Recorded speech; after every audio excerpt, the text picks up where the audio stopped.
कृपाळू उदार माझा ज्ञानेश्वर, तया नमस्कार वारंवार.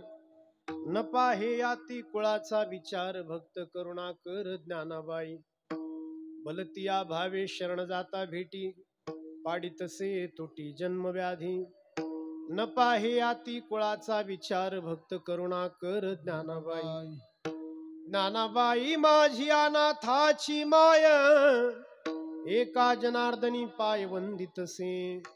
न पाहे याती कुळाचा विचार, भक्त करुणाकर ज्ञानाबाई. नमो विश्वरूपा विष्णू माय बाबा, नमो विश्वरूपा विष्णू माय बाबा, नमो विश्वरूपा विष्णू माय बाबा, विश्वरूपा विष्णू माय बाबा. अपारा अमुपा पांडुरंग, अपारा अमुपा पांडुरंग, अपारा अमुपा पांडुरंग.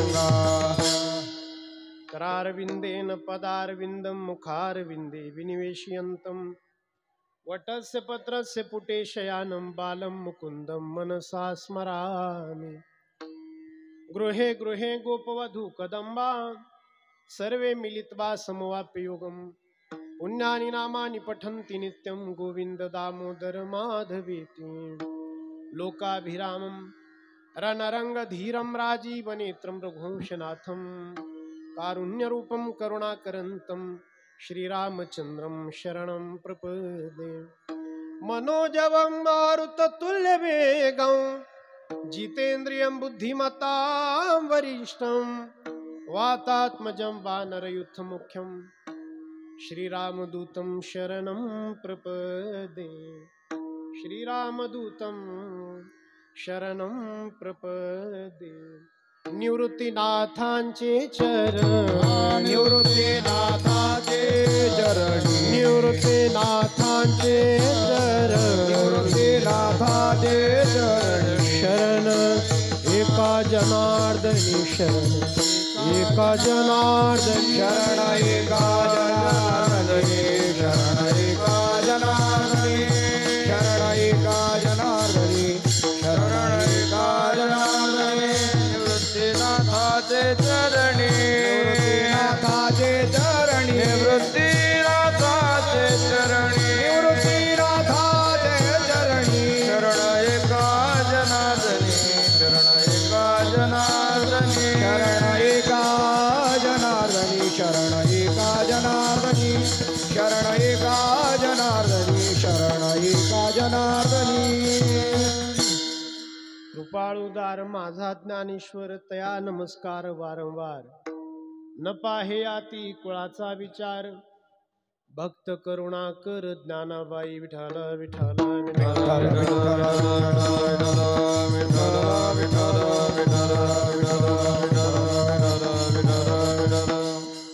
पैठणचे श्रीमंत संत श्री एकनाथ महाराज यांचा सगळ्यांच्या पाठातला परिचयातला ज्ञानेश्वर महाराज आणि माझं नातं काय, ही जगापुढे सांगणारा अभंग आजच्या या कीर्तन निरूपणासाठी मी आपणासमोर मांडला आहे. श्री एकनाथ महाराज असं म्हणतायत की माऊली मोठे कृपाळू आहेत, उदार आहेत, ते ज्ञानाचे ईश्वर आहेत, म्हणून मी त्यांना परत परत वारंवार नमस्कार करतो. कृपाळू उदार माझा ज्ञानेश्वर, तया नमस्कार वारंवार. का मी त्यांना परत परत वारंवार नमस्कार करतो, त्याचं कारण ते आमच्या यातीचा जातीचा विचार करत नाहीत. न पाहे याती कुळाचा विचार, भक्त आहेत, करुणा करणारे आहेत. भक्त करुणाकर ज्ञानाबाई. आपण कुठल्याही भावनेने ज्ञानोबारायांना जर भेटायला गेलो तर ते उद्धार करतात. बलतिया भावे शरण जाता भेटी, पाडी तसे तुटी जन्मव्याधी. एवढे मोठे ज्ञानोबाराय आहेत हे सांगून शेवटच्या चरणामध्ये ज्ञानोबाराय माझे कोण आहेत ते सांगताना नाथ महाराज असं सांगतायत की ती माझी आई आहे, ती माझी माऊली आहे. ज्ञानाबाई माझी अनाथाची माय, माझ्यासारख्या अनाथाची ती आई आहे. आणि म्हणून एका जनार्दनी पाय वंदितसे. न पाहे याती कुळाचा विचार, भक्त करुणाकर ज्ञानाबाई. सद्गुरु श्री गुरुनाम गुरु विष्णू महाराज जोग यांच्या या फळावरती, मुक्ताबाई महाराजांच्या या फळावरती सेवेकरता निवडलेला हा अभंग आहे. यथाशक्ती यथामती महाराज जशी सेवा करून घेतील तशी सेवा मी करण्याचा प्रयत्न करणार आहे। सद्गुरू श्री जोग महाराजांच्या या संस्थेमध्ये त्यांच्या सगळ्या संस्थेच्या सगळ्या पदाधिकाऱ्यांनी, सगळ्या अध्यापकांनी आजची ही सेवा माझ्या वाट्याला दिली। माझ्या दृष्टीने माझ्या आयुष्यात मिळालेला मला हा सगळ्यात मोठा पुरस्कार आहे। याच्या पलीकडची सर्टिफिकेटची मला गरज नाही, याच्या पलीकडचा पुरस्कार मिळणार नाही, याच्या पलीकडचा पुरस्कार जगात नसतो सुद्धा। ज्या ठिकाणी तुम्ही शिकलात, ज्या ठिकाणी तुम्ही काही थोडीफार सेवा केली, संत वाङ्मयाची 4 अक्षरं घोकली, ज्या ठिकाणी तुम्ही वैकुंठवासी विठ्ठल महाराज घुले वैकुंठ संगत करतात, काही भाग्यवान असेत की जे सत्तत्वाची, परब्रह्माची किंवा देवाची अथवा माऊलींची ज्ञानेश्वर महाराजांची संगती करतात। थोडे शब्द मी वेगळे वापरले फक्त। काही माणसं वस्तूमध्ये आपलं आयुष्य शोधतात, फक्त वस्तूंना माझं म्हणतात। काही माणसं वस्तूंच्या पाठीमागे आयुष्य झोकून देतात, काही माणसं व्यक्तींच्या पाठीमागे आयुष्य झोकून देतात, व्यक्तींना माझं म्हणण्यात आयुष्य खर्च करतात। काही भाग्यवान आहेत नाथरायांसारखे की जी फक्त ज्ञानोबारायांना माझं म्हणतात। वस्तू ज्याने माझं म्हटल्या त्याच्या आयुष्याचा शेवट निराळा आहे, त्याचा परिणाम निराळा आहे। ज्याने व्यक्ती माझ्या म्हटल्या त्याच्याही आयुष्याचा परिणाम निराळा आहे। ज्यांनी माऊलींना माझं किंवा माझी म्हटलं, या आयुष्यात माझा शब्द पहिल्या चरणात आलाय आणि माझी शब्द शेवटच्या चरणात आलाय। कृपाळ उदार माझा ज्ञानेश्वर, आणि शेवटच्या चरणामध्ये ज्ञानाबाई माझी। काही माणसं वस्तूला माझं म्हणतात। वस्तू गरजेच्या आहेत बरं का, आवश्यक आहे। गुरुवर्य वैकुंठवासी विठ्ठल महाराज घुले असं म्हणायचे, पोरांनो की वस्तू फार गरजेच्या आहेत, फक्त एक लक्षात ठेवा, वस्तू तुम्हाला सुख देऊ शकत नाही, वस्तू तुमची सोय करू शकतात। फार चांगलं वाक्य आहे, माझ्या आवडीचं वाक्य। वस्तू तुम्हाला सुख देऊ शकत नाही, वस्तू फक्त तुमच्या जगण्याची सोय करू शकतात। वस्तू गरजेच्या आहेत ना। कीर्तनकाराचा आवाज आपल्यापर्यंत यावा यासाठी माईक आवश्यक आहे, बसण्यासाठी चटाई, बसण्यासाठी सतरंजी आवश्यक आहे, बोलण्यासाठी फोन आवश्यक आहे, पोहोचण्यासाठी गाडी आवश्यक आहे, थंडी आहे तर कपडे आवश्यक आहे। आपल्याकडे म्हटलं जातं अन्न वस्त्र निवारा, नाही का? मला कोणतरी म्हटलं होतं अन्न वस्त्र निवारा, त्यात 4था मोबाईल धरा। म्हटलं धरलाच पाहिजे, वापरलाच पाहिजे, हे की नाही? गरजेचं आहे, वापरला पाहिजे, धरला पाहिजे, रिचार्ज मारलं पाहिजे। पण ते तुमचं सुख नाही, त्या फक्त तुमच्या बोलण्याची सोय करू शकतात, सोय करू शकतात। एक फार मोठा राजा होऊन गेला युरोप नावाच्या खंडामध्ये, ग्रीस नावाच्या देशामध्ये, ॲथेन्स नावाची त्याची नगरी, आणि त्याचं नाव सिकंदर, अलेक्झांडर दी ग्रेट। 22 वर्षांचा पोरगा वडिलांच्या मृत्यूनंतर जग जिंकायला निघाला। मोठा महत्वाकांक्षी पोरगा असला पाहिजे की जग जिंकावं वाटलं तर त्याच्या ॲथेन्स नावाच्या नगरीतून तो निघाला। ज्याने फक्त वस्तूंना माझं म्हटलं त्याच्या जीवनाचा शेवट कसा होतो यासाठी मी बोलतो। आईजवळ गेला, आईला विचारलं, आई मी जग जिंकायला निघालो, काय आणू? आईने सांगितलं होतं, बाळा तू भारत नावाचा देश जिंकशील तर तिथं गंगा नावाची पवित्र नदी वाहते, तिचं पाणी फार पवित्र पाणी आहे, होली वॉटर, पवित्र पाणी, तेवढं पाणी माझ्यासाठी आणशील तर खूप बरं होईल। म्हणजे ठीक आहे आई। त्याच्या गुरुबंधूजवळ गेला, त्याच्या गुरुबंधूचं नाव होतं अरस्तू, ॲरिस्टॉटल, तत्वज्ञ होता, मोठा संत होता, फिलॉसॉफर होता, सॉक्रेटिसचा शिष्य होता। त्या ॲरिस्टॉटलला त्यांनी विचारलं की मित्रा आम्ही जग जिंकायला निघालो, काय आणू तुझ्यासाठी? तेव्हा त्या अरस्तूने त्या ॲरिस्टॉटलने सांगितलं होतं, तू भारतात जाशील, भारत जिंकल्यानंतर तिथं भगवद्गीता नावाचा ग्रंथ आहे, तेवढा माझ्यासाठी आण। बायको जवळ गेला, त्याची बायको कार्नेलिया, फार अप्रतिम देखणी मुलगी, 20 वर्षांची बायको। तिला विचारलं की मी लवकरच परत येईन, जग जिंकून लवकरच परत येईन, काय आणू तुझ्यासाठी? तर तिने सांगितलं होतं माझ्यासाठी दागिने आणा, दागिने आणा। बाई माणूस, सोनं, तिचा जीव सोन्यात अडकलेला, माझ्यासाठी 62। माणसाला असं वाटत राहतं मी 16चा होतो तेव्हा माझ्याकडे काहीच नव्हतं, मी आता 61चा आहे तर माझ्याकडे खूप आहे। कधीतरी माणसाने वहीच्या पानावर गणित केलं पाहिजे की गड्या 16चा होतो तेव्हा माझ्याकडे बाकी काही नव्हतं, पण तारुण्य होतं जे फार अनमोल आहे, जे फार प्रेशियस आहे, जे फार महागाचं आहे, आणि मी आता 61चा आहे, बाकी माझ्याकडे बँक बॅलन्स, जागा, जमीन खूप असेल, पण माझ्याकडे तारुण्य नाही की जे फार अनमोल होतं, माझ्याकडे वय नाही, माझ्याकडे आयुष्य नाही की ज्यामध्ये मी खूप भजन करू शकत होतो. जिंकता जिंकता जग जिंकता जिंकता 62चा झाला. पत्नीसाठी दागिने घेतले 62व्या वर्षी. त्याची वाट पाहणारी बायको 20 ते 60ची झालेली, दाढी पांढरी झाली त्याची. परत निघाला. जाताना जाताना त्याला शरीरामध्ये बिघाड वाटला. त्याचा मित्र होता सेल्युकस, सेनापती होता, अव्वल दर्जाचा वैद्य होता. त्या सेल्युकसला त्याने नाडी दाखवली की बघ रे जरा तपास, माझे हातपाय सुजले. त्याने नाडी तपासली, नाडीचे ठोके त्याला जाणवले आणि त्याने सांगितलं की हे काही लक्षणं चांगले नाही, तू आजारी आहे. म्हटले किती दिवसात दुरुस्त होईल? म्हटले होणारच नाही. अरे म्हणजे हा शेवटपर्यंतचा आजार आहे? मग मित्रा मला एक सांग, माझा शेवट कधी होणार?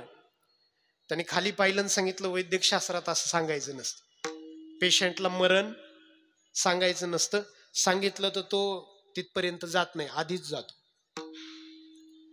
म्हणून त्याला मरण सांगायचं नसतं, वैद्यकशास्त्राचा नियम आहे. म्हटले पण मित्र म्हणून सांग ना.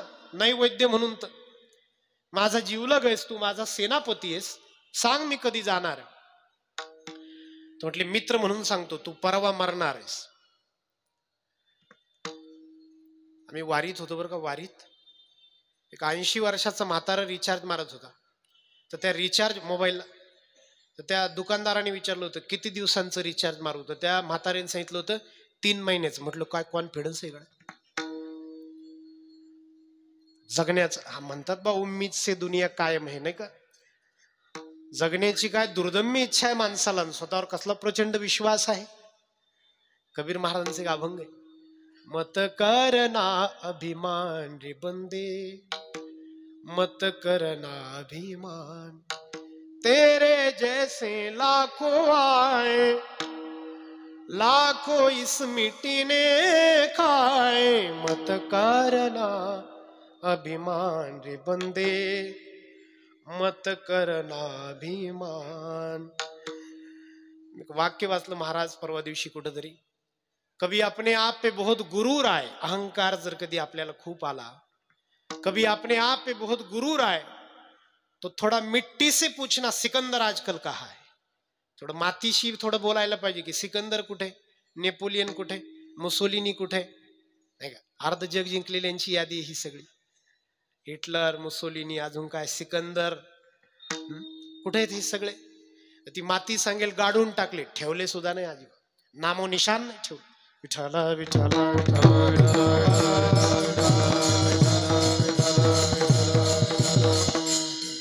तू परवा मरणार आहेस. त्यांनी नाडी पाहून वैद्याने सांगितलं तू परवा मरणार आहेस. वाईट वाटलं त्याला. आणि मग ते जगप्रसिद्ध त्याचं सांगणं आहे की जेव्हा मी जर परवा मरेन तर माझं शव, माझा मृतदेह तुम्ही जतन करून ॲथेन्सला न्याल, नगरीत न्याल. तेव्हा त्या कॅफिनमधून त्या शवपेटीच ना, त्या शवपेटीमधून माझे 2 हात जरा लोंबकळत ठेवा. मला जगाला सांगायचं की लाया था क्या सिकंदर दुनिया से ले चला क्या, या हात दोनों खाली बाहर कफन से निकले. मला जगाला सांगायचं सिकंदर येताना जसा आला, जातानाही तसाच गेला.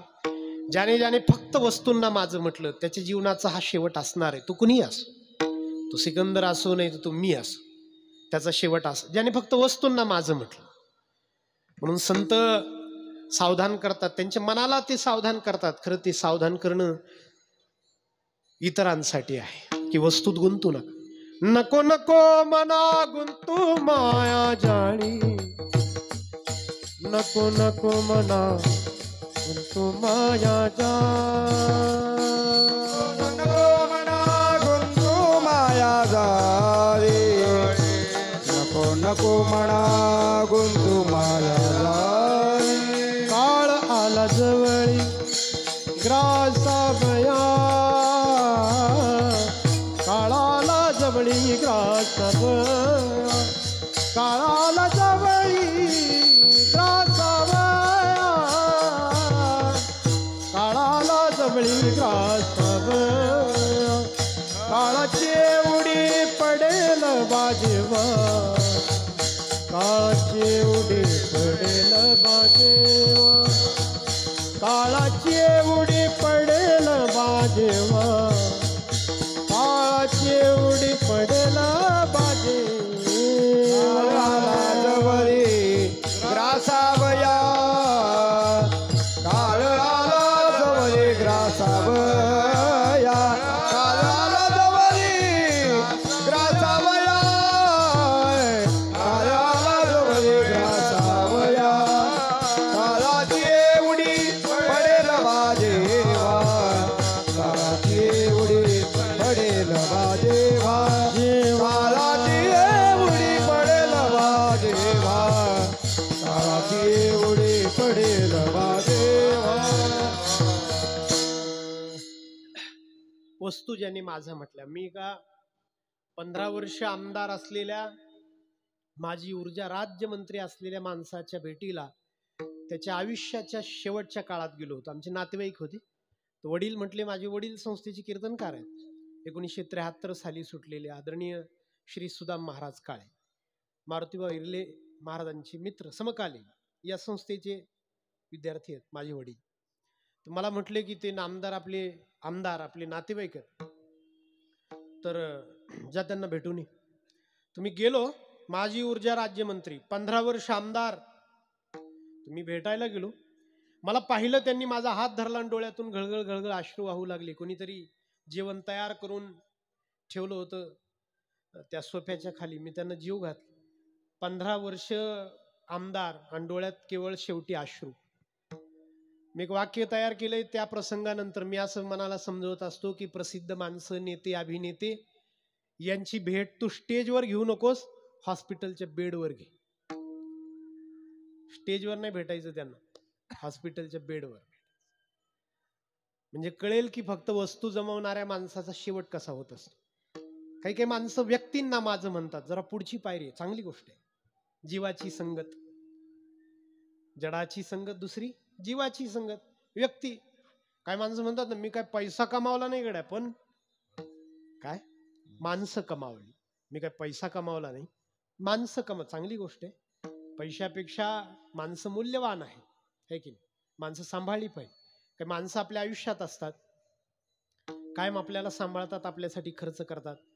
हॉटेलला गेलो की चहाचं बिल तेच भरतात, नाश्त्याचं बिल तेच भरतात. आपण भामटे राहतो, आपण खिशात हात घालतो, म्हणतो मी दिले असते ना. 20 वर्ष झाली तू कधी दिलेच नाही. तुझ्या हात खिशात का फेविकॉल आहे का कोणाच ठाऊक गड्या. नुसता खिशात हात जातो, वरती निघतच नाही. कमाल आहे मोठी. वारीला निघालं का गाडी त्याची, डिझेल त्याची, डिझेल त्याचं, गाडी त्याची. आपण नेहमी आपलं मी दिले असते ना, मी दिले असते ना, मी दिले असते ना. तरी पण ती माणसं आपल्यासाठी करत राहतात. मला असं वाटतं की त्यांच्या लक्षात राहत नाही असं नाही, त्यांच्याही लक्षात राहतं. पैसा आहे शेवटी, की 20 वर्ष झालं मी याच्यासाठी खर्च करतो, तरी ते करत राहतात. यासाठी की ते त्या कागदाच्या तुकड्यांपेक्षा व्यक्तीचं मूल्य जाणतात, की या पैशांपेक्षा व्यक्ती महत्वाची आहे. वस्तूत गुंतणं जसं चुकीचं आहे, अध्यात्मशास्त्राच्या दृष्टीने, संत वाङ्मयाच्या दृष्टीने व्यक्तीत गुंतणं सुद्धा तितकंच चुकीचं आहे. मैत्र केला महाबळी, कामा नाही अंतकाळी, सोडविना राजा देशीचा चौधरी, खूप प्रमाण आहे. म्हणून व्यक्तीत जसं गुंतणं, वस्तूत जसं गुंतणं, वस्तूला माझं म्हणणं जसं चुकीचं आहे, तसं व्यक्तीलाही माझं म्हणणं संत वाङ्मयाच्या दृष्टीने, लौकिक दृष्टीने प्रपंचात जगणाऱ्या माणसांसाठी ते कदाचित योग्य असेल की बाबा वस्तूपेक्षा व्यक्ती जमावल्या पाहिजे. पण अध्यात्मशास्त्राच्या दृष्टीने ते मात्र तितकंच चुकीचं आहे जेवढं. म्हणून तर वैकुंठवासी विठ्ठल महाराज घुले यांचं परत मला एक वाक्य आठवतं की बाळांनो, शक्यतो शक्यतो शक्यतो लग्न करा, असं त्यांनी सांगणं असायचं. शक्यतो लग्न करा. आणि जर मग तुम्हाला, आम्ही म्हणायचो की कसं राहायचं बाबा आता यानंतर, बरं ते 4थं वर्ष असं असतं की तिथं 100 पैकी 98 जणांना ब्रह्मचारी राहायचं असतं, वैराग्य असतं. तर बाबांना आम्ही विचारायचो, बाबा यानंतर काय करायचं, बाबा कसं करायचं. बाबांचं सांगणं असायचं, पोरांनो शक्यतो प्रवृत्ती मार्ग जवळ करा. कारण हा निवृत्ती मार्ग आमच्या गुरुवर्यांच्या, आम्ही वैकुंठवासी मामासाहेबांना पाहिलं, आमच्यावर गुरुवर्यांची कृपा होती. त्यांच्या कृपेने आम्ही यातून पार पडलो. तुम्ही मात्र लग्न, त्यांचं सांगणं असायचं. मग आम्ही म्हणायचो, बाबा असं का, त्यांचं असं सांगायचं, त्यांचं असं सांगणं असायचं की निवृत्ती मार्ग म्हणजे वस्तूही नाही आणि व्यक्तीही नाही, आणि ते जगणं खडतर आहे, ते जगणं कठीण आहे. म्हणून मी इथं उभ्या असलेल्या सगळ्या या आमच्या अध्यापकांना, सगळ्या निवृत्ती मार्गी संत महानुभावांना मनोमन दंडवत करतो, प्रणाम करतो की त्यांनी एवढं खडतर व्रत स्वीकारले जोग महाराजांच्या या संस्थेसाठी. विठ्ठल विठ्ठल विठ्ठल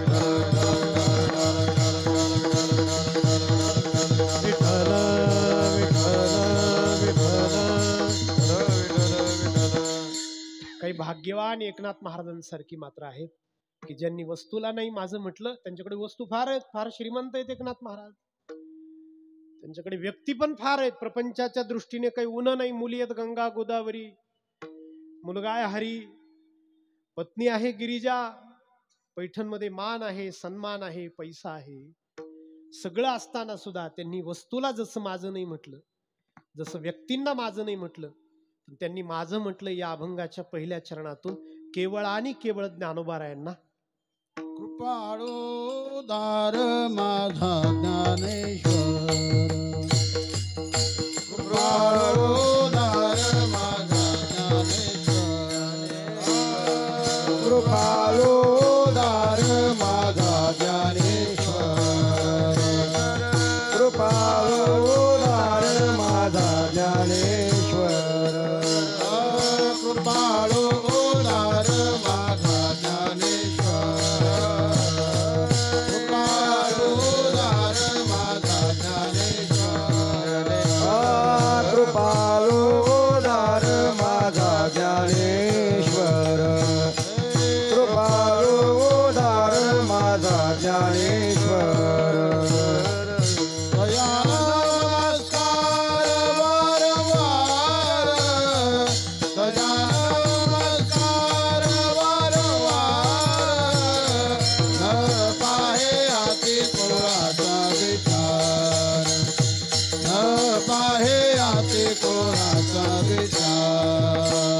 तया नमस्कार वारंवार, तया नमस्कार वारंवार, न पाहे हाती कोणाचा विचार, न पाहे हाती कोणाचा विचार. हा गोड अभंग आहे ज्ञानोबारायांना माझं म्हणताना.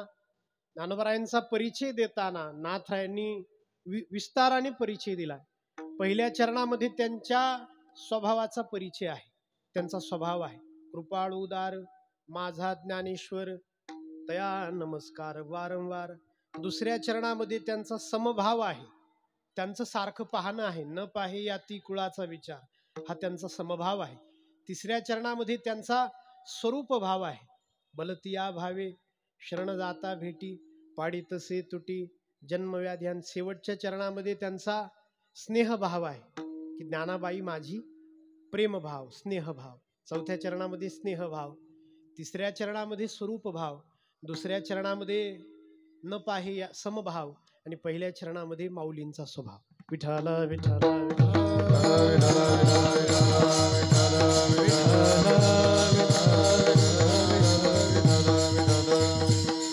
कृपाळू कृपेसी स्वतंत्र जन्म नाही. कृपा संतांच्या ठाई उपजते. जसं कैवल्याचा पुतळा म्हणून नाथरायांनी कैवल्य अदृश्य आहे किंवा कैवल्याला पाहता येत नाही म्हणून कैवल्य पाहायचं असेल तर माऊलींकडे पहा असा भाव सांगितलेला आहे. तसं कृपेला स्वतंत्र जन्म नाही. कृपा जर पाहायची झाली तर ज्ञानोबारायांकडे पाहावं लागेल. किंवा त्याही पेक्षा मी असं म्हणतो की कृपा काय असते हे पाहायचं झालं तर ज्ञानोबारायांनी ज्यांच्यावर कृपा केली आहे त्यांना पाहावं लागेल. ज्ञानोबारायांनी ज्यांच्यावर कृपा केली आहे त्यांना पाहावं लागेल.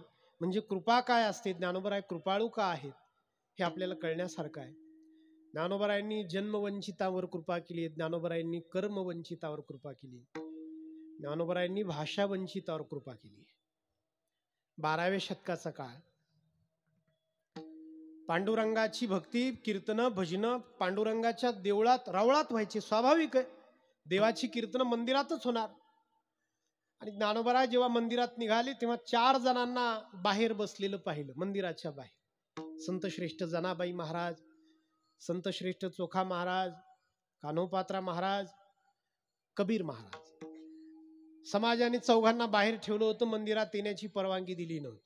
का तर कबीर मुस्लिम आहे. समाज म्हणत होता चोखा महाराज अंत्यज आहे. समाज म्हणत होता कान्होपात्रा श्यामा नावाच्या नृत्यांगनेची गणिकेची मुलगी आहे. आणि समाज म्हणत होता की जनाबाई दासी आहे, भांडी घासणारी, रांदावाडा उष्टी काढा हे काम करणारे आहे. आणि मोठी चूक आहे महाराज, आहे की नाही? चूक नाही, घोडचूक आहे की नाही? त्याचं समर्थन कसं काय करायचं? हा मृदंग या ठिकाणी वाजवला जातोय. मृदंगाला जी कातडं आहे, जी वादी आहे, जे चमडं आहे, कुठला तरी प्राणी मेला आहे की नाही, आणि त्याचं कातडं स्वच्छ करून मृदंगाला लावलं जातं. प्राण्याचं भारी आहे राव, काहीतरी होतं त्याचं मेल्यानंतर, नाही का? चप्पल तरी होते, पखवाज तरी होतो. मी विचार करतो माणसाला एवढा ऍटिट्यूड आहे, काय होतं बरं माणसाचं? काहीच होत नाही, चप्पलही होत नाही, पखवाज तरी होत नाही, हा काहीच होत नाही. माझा मुद्दा पुढे असा आहे की हा मृदंग जर जोग महाराजांच्या मंदिरात ठेवला जाऊ शकतो, देवाला चालतो ना, हा माऊलींना चालतो, पांडुरंगाला चालतो, गाभाऱ्यात जर हा मृदंग नेला जाऊ शकतो, जातो तिथपर्यंत पोहोचतो. मरणोपरांत एखादा प्राणी, एखाद्या प्राण्याचं कातड मेल्यानंतर जर गाभाऱ्यात चालतं, पांडुरंगाला चालतं, तर जिवंत माणसाला कुठल्या तरी कारणाने तुम्ही बाहेर ठेवा, हे काय चांगलं होतं का? घोडचूक होती, ती चूक होती म्हणा, नाही तर खिळा होता म्हणा, है की नाही? पण ती त्याचं समर्थन नाही करता येणार, है की? अजिबात नाही करता येणार. तुम्ही कसले तरी काही माणसं मंत्र कुठून आणतात काय माहिती, त्या मंत्रांच्या सहाय्याने कोणाला तरी मंदिराच्या बाहेर ठेवण्याच्या पद्धतीचं समर्थन तुम्ही वादात जिंकाल, भावनेत तुम्ही परास्त व्हाल. तुम्ही कुठल्या तरी प्रमाण आणाल, समजा आम्हाला सांगाल की बाबा या अमक्या अमक्या ग्रंथामध्ये, अमक्या स्मृतीमध्ये, अमक्या तमक्या स्मृतीमध्ये यांना बाहेर ठेवा, वादात तुम्ही जिंकाल महाराज, पण भावनेच्या स्तरावर तुम्ही परास्त व्हाल. माणसाला मंदिराच्या बाहेर ठेवणं चांगलं नाही, बिलकुलच चांगलं नाही. पण समाजाने ती घोडचूक केली. ज्ञानेश्वर महाराज मंदिरात निघाले होते, त्या चौघांना बाहेर ठेवलं, डोळ्याच्या कडा पाणावल्या. सत्य बोले मुखे दुखवे आणि काच्या दुखे, पै पायी काटा निहटे, ते व्यथा जीवी उमटे, तैसा पोळे संकटे पुढिला चिनी, दया भूतेश्वलोत्तम. याच्यावर दया या पदावर माऊलींनी बोलताना ज्या ओव्या लिहिल्यात, आपल्याला वाचताना असं वाटतं माऊलीं त्या ओव्या माऊलींसाठी आहेत की पावो शीतळता आहे ते डोळ्याची लागी होय, तैसा परसुखे जाय सुखावतू निम्न भरली या उने, पाणी ढळोची नेणे तैसा श्रांता तोषुनी जाय सामोरिया. पाण्याचं उदाहरण दिलंय की पाणी निघालं की अलीकडचा खड्डा ठेवायचा आणि पुढचा खड्डा डायरेक्ट भरायचा, कारण तो आपला नातेवाईक आहे. अशी पार्सलिटी पाणी कधीच करत नाही, वशिलेबाजी अशी पाणी कधीच करत नाही. रस्त्यात आलेल्या सगळ्या खड्ड्यांना पाणी भरत निघतं, तसं आपल्या संपर्कात आलेल्या सगळ्या दुःखितांचं दुःख दूर करत साधू निघतो. मंदिरात आतमध्ये पाऊल टाकण्याच्या आधी ज्ञानोबारायांना त्या चौघांचं दुःख जाणवलं की यांना आतमध्ये घेतलं पाहिजे. ज्ञानोबाराय त्या चौघांजवळ गेले, विचारलं का बाहेर बसलात? त्यांनी सांगितलं आज्ञा आहे तशी. ज्ञानोबारायांना वाटलं यांनी चौघांनी ऐकलं पाहिजे, म्हणून ज्ञानोबाराय आतमध्ये गेले. आणि त्या दिवशी आपल्या सख्याला, नामदेव महाराजांना, कीर्तनकारांना सांगितलं होतं की मित्रा, सख्या, आजचं कीर्तन आपल्याला राऊळात मंदिरात नाही करायचं, आजचं कीर्तन आपल्याला चंद्रभागेच्या वाळवंटात करायचं. माझ्या चोखोबारायांना ऐकता आलं पाहिजे, माझ्या जनाबाईला, माझ्या कान्होपात्रेला, माझ्या कबीराला ऐकता आलं पाहिजे. त्या दिवशीचं कीर्तन चंद्रभागेच्या वाळवंटात झालं. त्या दिवशीच नाही तर कार्तिकीची आजही फडावरची कीर्तनं चंद्रभागेच्या वाळवंटात होतात. चंद्रभागा म्हणजे समता. माझे मित्र आदरणीय जगन्नाथ महाराज पाटील समोर बसलेत, त्यांच्याकडून मी हे ऐकलंय की नदी म्हणजे समता. आणि खरंय अगदी, नदीच्या एका काठावर कुत्र पाणी पित असेल आणि एका काठावर ब्राह्मण स्नान संध्या करत असेल, तिला दोघं सारखेच आहे. तिच्याकडे तो भेदभाव नाही की तू ये संध्या कर, तिच्याकडे तोही भेदभाव नाही की तू श्वान आहेस, तू कुत्रा आहेस, तू घरी जा. की गायीची तृषा हरू की व्याघ्रा विष होनी मारू, तिला घेणं देणं नाही महाराज, तिचे सगळे लेकर आहेत. नदी म्हणजे समता. त्या दिवशी ते कीर्तन, नामदेव महाराजांचं कीर्तन चंद्रभागेच्या वाळवंटात आलं आणि त्या चौघांवर ज्ञानोबारायांनी कृपा केली. त्या चौघांवर ते चौघ दबक्या पावलाने आले. ज्ञानोबारायांनी सांगितलं होतं तुम्ही या कीर्तनामध्ये बसायचं. त्यांचे डोळे भरून आले महाराज. मी म्हणतो ज्ञानोबाराय कृपाळू आहेत. असं कोणी जर विचारलं की कशाहून ते कृपाळू आहे, तर त्यांना हा प्रसंग सांगायचा. त्या चौघांच्या कीर्तनामध्ये, कबीरांच्या कीर्तनामध्ये, जनाबाई महाराजांच्या कीर्तनामध्ये, कान्होपात्रा महाराजांच्या कीर्तनामध्ये बसलेल्या त्या चौघांच्या मुखाकडे पाहावं म्हणजे आपल्याला लक्षात येईल की ज्ञानोबारायांची त्या कृपा त्या चौघांवर झालेली आहे. ज्ञानोबाराय महाराष्ट्रातले आद्य क्रांतिकारक आहेत. महाराज पहिले क्रांतिकारक आहेत ज्ञानोबाराय. चोखा महाराजांना आपल्या पंक्तीत बसून पहिल्यांदा त्यांच्या हातून काला खाऊ घालणारे, काला खाणारे आणि त्यांच्या मुखात काला घालणारे ज्ञानेश्वर महाराज आहे. काला तसा होत नाही ना एकमेका देवमुखी, त्याची ती विधी आहे, नाही तर काला अर्धवट आहे ना. एका पंक्तीशिवाय काला कसं काय होईल, होणार नाही.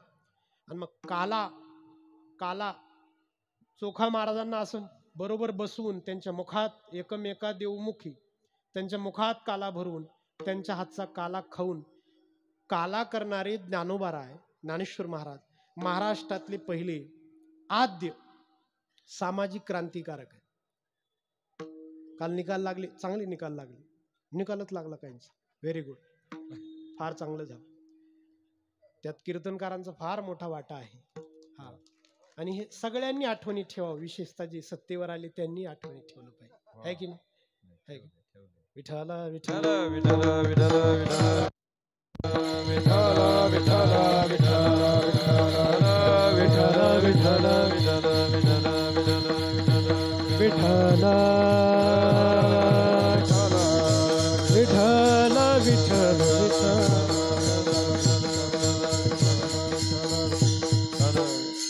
राजकारणी एक वाक्य भाषणाच्या सुरुवातीला म्हणत असतात, फार चांगलं वाक्य. पुरोगामी महाराष्ट्रामध्ये आणि छत्रपती शाहू, महात्मा ज्योतिराव फुले, बाबासाहेब आंबेडकरांच्या महाराष्ट्रात.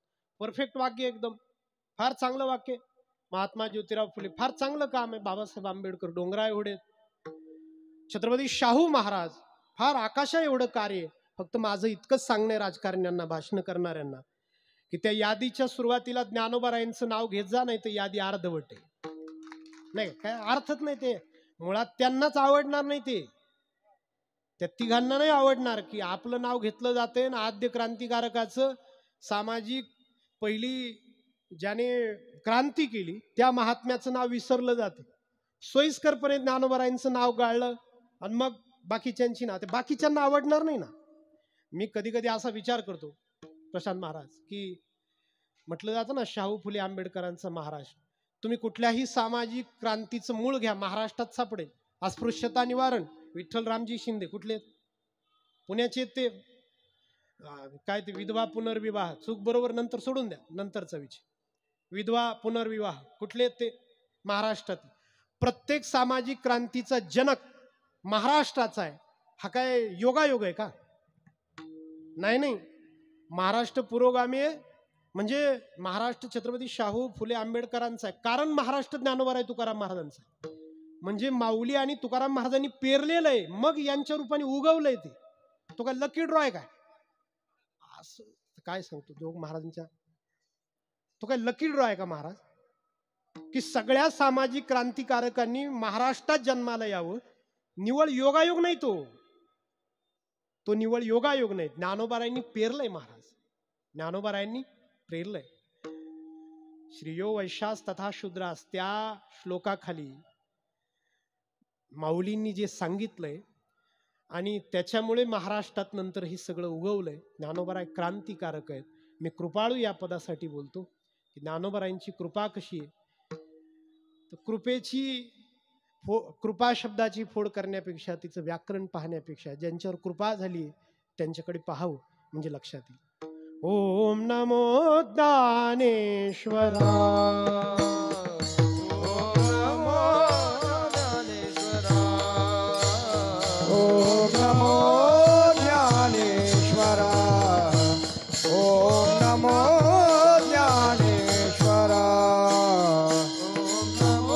ज्ञानेश्वरा,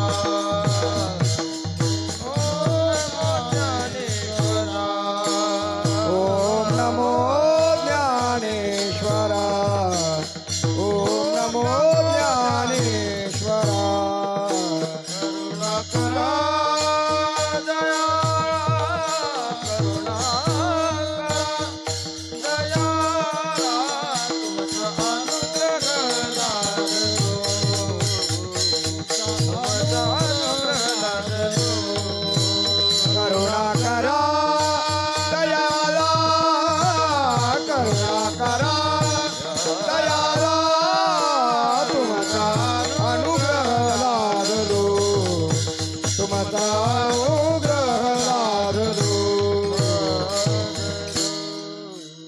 कृपाळू उदार ज्ञानोबराय उदार आहेत. ज्ञानोबरायांनी काय केलं? ज्ञानोबराय उदार आहेत महाराज. काय केलं असेल ज्ञानोबरायांनी? कुण्यातरी एकाच्या गळ्यात उन्हा अडकवून तुम्ही वारकरी संप्रदायाचे पहिले कीर्तनकार आहात हे सांगितलं. नामदेव महाराज, ही गादी नामदेवरायांची आहे महाराज. ही गादी नामदेव आणि ही कृपा माऊलींची आहे. ही गादी आपण म्हणतो नारदाची गादी, नारदाची गादी आहे की नाही. नारद एका ठिकाणी एवढ्या वेळ थांबवू शकत नाही. बऱ्याच नारदांचा तो प्रॉब्लेम आहे. नारदजींनी कीर्तन केलंय, या कीर्तनाला म्हणतात वारकरी कीर्तन. हे उभ्याने असतं. तेथे असे देव उभा असतो या कीर्तनात. मग बाकीचे कसे काय बसलेले? कीर्तनकार उभा, मृदंग वादक उभा, चोपदार. आता आपल्या संस्थेच्या फळावर चोपदार भालदार नसतात. आताच आदरणीय हरिभक्तीपरायण आमचे दादा म्हणतो मी त्यांना, संस्थेचे अध्यक्ष श्री संदीपानजी महाराज शिंदे, हे सांगत होते की आपल्या संस्थेच्या फळावर भालदार चोपदार नसतात, पण असतात बाकीच्या फळावर. तिथं भालदार उभा, चोपदार उभा, विनेकरी उभा, मृदंगवादक उभा. 15व्या शतकापर्यंत श्रोते सुद्धा उभेच असायचे, ऐकणारे. की देव उभा असतो, मग श्रोत्याला कसं काय बसू द्यायचं? श्रोता सुद्धा उभा. पण नाथरायांनी, पैठणच्या एकनाथ महाराजांनी विचार केला की नाही आता ऐकणाऱ्यांना बसण्याची परवानगी देऊ. आणि ऐकणाऱ्यांना नाथरायांनी 15व्या शतकापासून बसण्याची परवानगी दिली. बरं झालं नाही का? चांगलं झालं. आताच ते 7 ते 9चं कीर्तन असतं गावाकडे, 9 नंतर पंगत असते. तर ज्याला कीर्तन आवडत नाही तो 9ला 5 कमी असताना कीर्तनात जो बसलाय त्याला फोन करतो, मोडलं का कीर्तन? मोडलं. याने म्हणायला पाहिजे हा पार तुकडे तुकडे झाले, येत झाली सुरुवात झाली. कोण उभं राहिलं असतं महाराज 2 तास, आहे की नाही? कोण उभं राहिलं असतं? ही जी म्हणून तुम्हाला बसण्याची परवानगी आहे, पण अद्यापपर्यंत कीर्तनकार उभा, टाळकरी उभे, मृदंगवादक उभा फडावर, विनेकरी उभे, गायक उभे. हे जे उभ्याने होणारं कीर्तन आहे याचे जनक नामदेव महाराज आहेत. आणि त्यांच्या गळ्यामध्ये विना देणारे ज्ञानोबाराय आहेत. उदारता, उदारता. कोणातरी मडकी घडवणाऱ्याच्या हातामध्ये थापट न देऊन, मी तेरला पहिल्यांदा दादांच्या गाडीत गेलो होतो, संदीपन महाराजांच्या. त्यांचा मुलगा आणि मी मित्र आहे राम. आम्ही गेलो त्यांच्या गाडीमध्ये, गोरोबा काकांचं दर्शन घेतलं. मग आम्हाला संदीपन महाराजांनी ते विटेचा दृष्टांत सांगितला होता की इथली वीट पाण्यावर तरंगते. कुठल्या तरी मडकी घडवणाऱ्याच्या हातामध्ये थापट न देऊन तू या संत सभेचा परीक्षक आहे हे सांगणं ज्ञानोबरायांची ताकद आहे महाराज. अजून सांगतो मी, नृत्यांगण्याच्या मुलीला, नाचणारीच्या गणिकेच्या मुलीला, कान्होपात्रेला तू कीर्तनात येऊ शकते, तू कीर्तनात बसू शकते हे सांगण्याची धमक ज्ञानोबरायांची आहे. त्यानंतर ती कुणाचीच नाही परत आजपर्यंत नाही. तर ज्ञानोबरायांना आम्ही एवढं मोठं का मानतो, एवढं मोठं का म्हणतो, त्याचं कारण असं आहे महाराज की कान्होपात्रेला कीर्तनात बसवण्याची वारकरी संप्रदायातली संत करण्याची ताकद ज्ञानोबरायांची, त्यानंतर ती कुणाचीच नाही. आणि जोग महाराजांना आम्ही ज्ञानोबरायांचा अवतार का मानतो? कारण जोग महाराजांनी तेच काम केलं ना. परत एकदा कोणीतरी भगीरथ काळे इथं कीर्तन करू शकतो म्हणजे ही महाराजांची कृपा आहे, ताकद नव्हती. ही जोग महाराजांची कृपा आहे महाराज. सांगू मी तुम्हाला, महाराष्ट्र सरकारच्या गॅझेटमध्ये असा उल्लेख आहे की कोणी एका समाजाच्या मनुष्याने 350 वर्षापूर्वी शनिवार वाड्यासमोरून एक टांगी धोतर घालून प्रवास केला म्हणून त्याला 17 फटक्यांची शिक्षा झाली होती. एक टांगी धोतराची परवानगी नव्हती का? तो त्याने विशिष्ट समाजाचा होता तरी पण एक टांगी धोतर घातलं, 17 फटक्यांची शिक्षा. आणि हे पुण्याच्या गॅझेटमध्ये नोंद आहे. गॅझेटला विरोध केल्यावर 2.5 वर्षाची शिक्षा होत असते. नियम आहे बरं. गॅझेटला जर खोटं म्हटलं ना तर 2.5 वर्षाची शिक्षा होऊ शकते. गॅझेटमध्ये नोंद आहे. त्या काळी आज इथं 500 टाळकरी एक टांगी धोत्रावर या जोग महाराजांच्या फडावर उभेत महाराज. कोणाचं आडनाव माहिती नाही, कोणाची. जोग महाराजांची कृपा आहे, ही जोग महाराजांची कृपा आहे. आम्ही जोग महाराजांना माऊलींचा अवतार का म्हणतो? कारण माऊलींनी जी उदारता, माऊलींकडे जी उदारता आहे ती जोग महाराजांकडे उदारता आहे. सगळ्यांना सगळ्यांना सगळ्यांना विठ्ठल विठ्ठल विठ्ठल विठ्ठल विठ्ठल